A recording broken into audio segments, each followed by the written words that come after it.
All right. I decided to start doing a video blog kind of pretty much of how I'm feeling. So um, Tuesday, the 14th of August, my life really just changed and kind of stood still. Um, so I started noticing discharge coming from my nipple. I didn't really pay any attention to it. Kind of, I thought, well, maybe, it had rubbed on my shirt or whatever. And so I kind of ignored the first couple times I saw it in my bra. And then in June, the same thing keep happening. And so while I was taking a shower, I decided to do a breast examination, a self examination. And I found a lump on my left breast. So I got a little concerned, scheduled an appointment, and went to medical um, to have it checked out. Pretty much, they checked it out.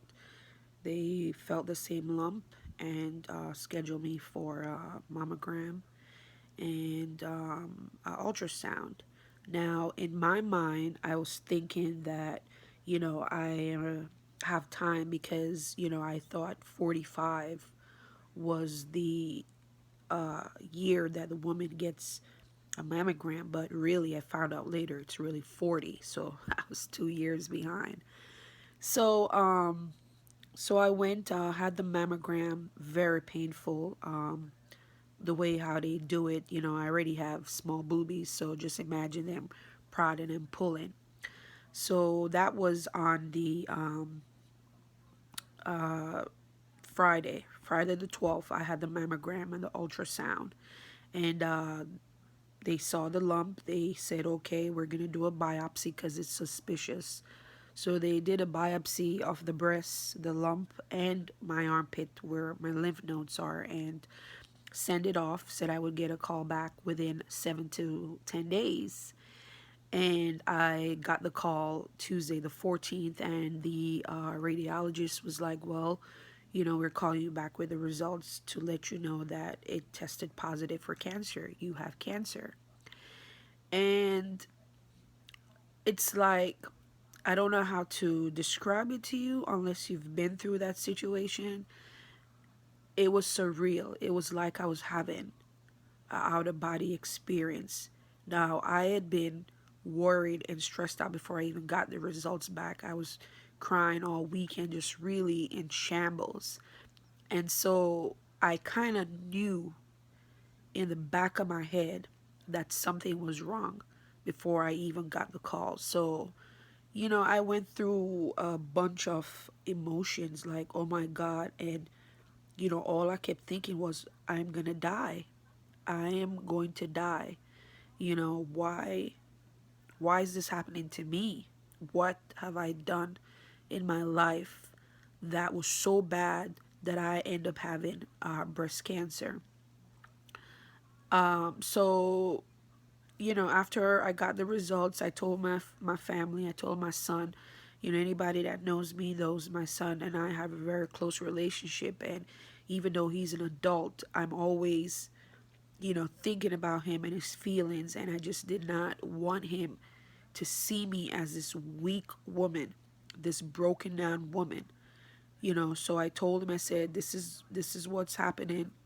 I have breast cancer. I don't know all the details yet because I have an appointment with the surgeons. So went to the breast surgeons, and breast surgeon told me, I said, well, I just want to make sure that it is cancer, because you know how it is in the military, sometimes we're guinea pigs. The doctor said, well, three different pathologists looked at the results, and it is cancer. So that was like another punch in the gut. So he went over the options with me, let me know, okay, there's some things that's still uncertain. I do know that it's stage 2, and the cancer or the lump is 2 centimeters.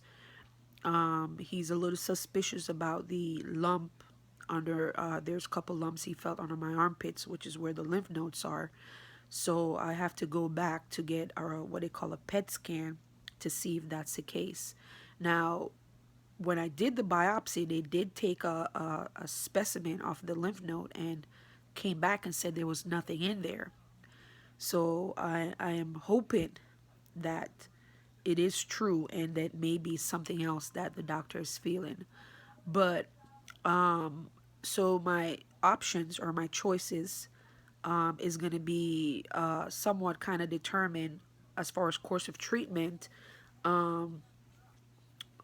what I'm gonna get, whether it's a lumpectomy or a mastectomy.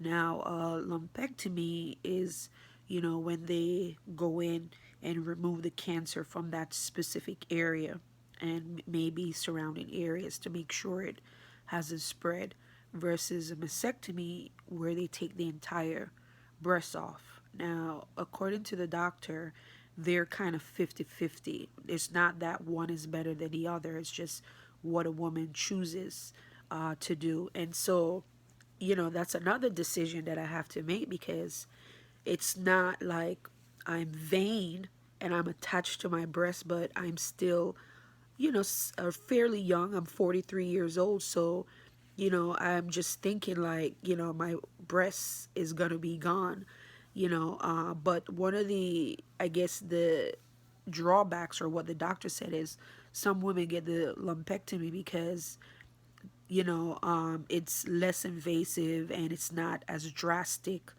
as the mastectomy. Some women choose a mastectomy because they don't want to have to deal with the radiation treatment, which I was told that I would have to get 5 days a week. I would have to get radiation.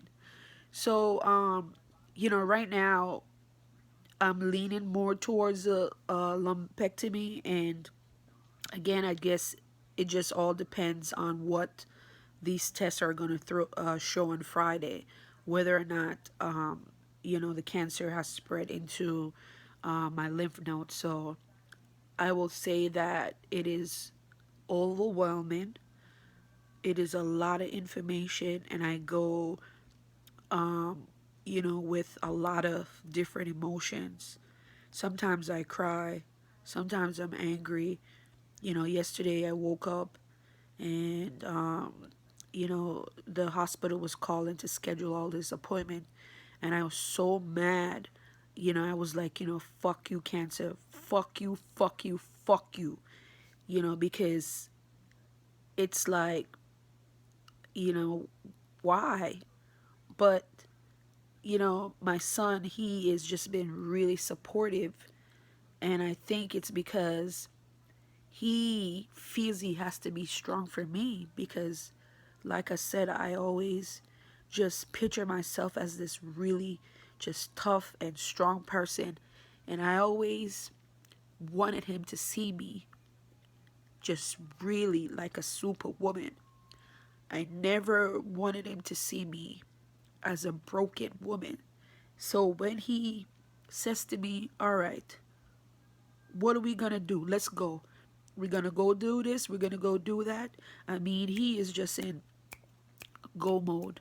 And I really feel like it's like a fight or flight mechanism for him, because he, you know, he's just like, all right, let's go.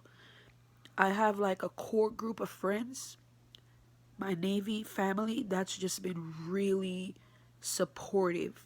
Hey, G, what do you need? You know, what do you need? Let's go. And so I have to have it in my head that I am going to beat this. I'm going to beat this cancer. This cancer is not going to beat me, because I'm a warrior. I'm a fighter. My fighting spirit comes from my grandmother, who was a fighter. Oh, she was tough. And that's who I pick it up from. That's who I get it from. And I just know I'm going to beat this. And I know when I question and say, God, why me? It's a lesson.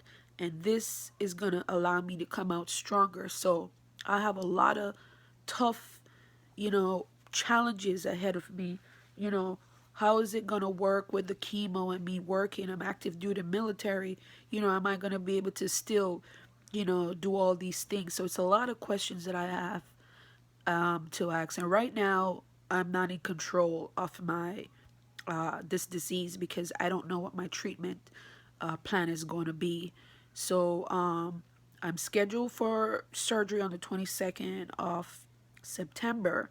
And at that point, prior to that, I have to kind of let the doctor know, okay, I'm going to do this. So, like I said, I'm really leaning towards getting the lumpectomy, but that might change when these rad results from the PET scan come back. So, I figure I want to kind of start this journey and see, how things progress and just come and kind of vent and, you know, keep a running log of what's going on with me from the early stages, diagnose the tests and all that type of stuff to what's gonna happen because it's a long road ahead. But I tell you what, if this cancer thing is gonna come in and it's going to beat me and take me, you don't know.